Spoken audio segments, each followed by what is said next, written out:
നമുക്ക് കുറച്ച് കോവയ്ക്ക പറിക്കേണ്ടത് നമുക്കൊന്ന് പറിക്കാമേ.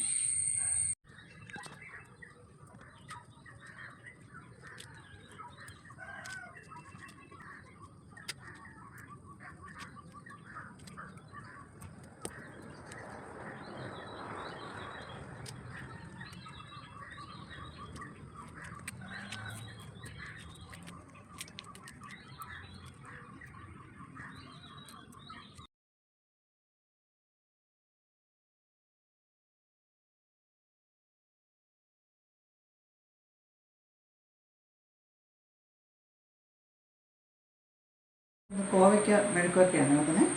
കോവയ്ക്ക ഈ ചെറുതായിട്ട് ചീന്തി എടുത്ത് നമ്മൾ വറുത്തെടുക്കും. പക്ഷെ ഞാൻ അങ്ങനെയല്ല ചെയ്യുന്നത്, മെഴുക്കുവരട്ടിയായിട്ട് എടുക്കുവാണ്.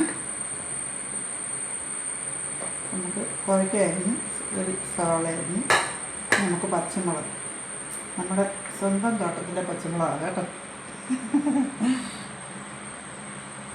വെള്ളത്തോട്ടത്തിൽ നിന്ന് ഒന്ന് പറിച്ചതാണ്. അപ്പോൾ ഇതിൻ്റെ വീഡിയോ, ഞാൻ പറിക്കുന്ന വീഡിയോ ഒക്കെ ഞാൻ എൻ്റെ യൂട്യൂബ് ചാനലിൽ കിടപ്പുണ്ട്. അപ്പോൾ അത് ഞാൻ ഇതിൻ്റെ അടിയിൽ ഇട്ടേക്കാം.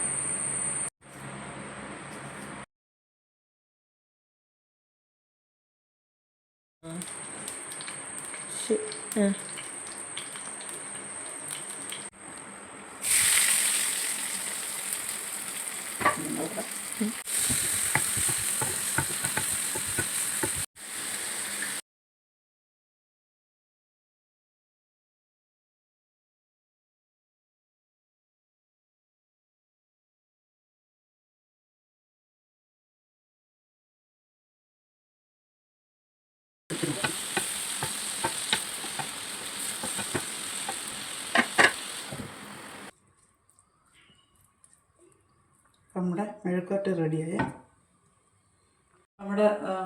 റെഡി ആയിട്ടുണ്ട്. അപ്പം നമ്മുടെ വീട്ടിൽ നിന്ന് തന്നെ വിഷമയൊന്നുമില്ലാതെ നമ്മൾ ഉണ്ടാക്കിയെടുത്ത മെഴുക്കുവരട്ടിയാണ്. അപ്പം നമുക്കത് കഴിക്കുമ്പോൾ ചോറുണ്ടുമ്പോൾ നമുക്കൊരു പ്രത്യേക സന്തോഷമാണ്. റെഡി ചെയ്തായിരുന്നു. അപ്പം എല്ലാവരും എൻ്റെ വീഡിയോസ് കണ്ട് ഇഷ്ടപ്പെടുന്നെങ്കിൽ എന്നെ സബ്സ്ക്രൈബ് ചെയ്യുക, സപ്പോർട്ട് ചെയ്യുക. ഓക്കെ, അടുത്ത വീഡിയോയിൽ നമുക്ക് വീണ്ടും കാണാം.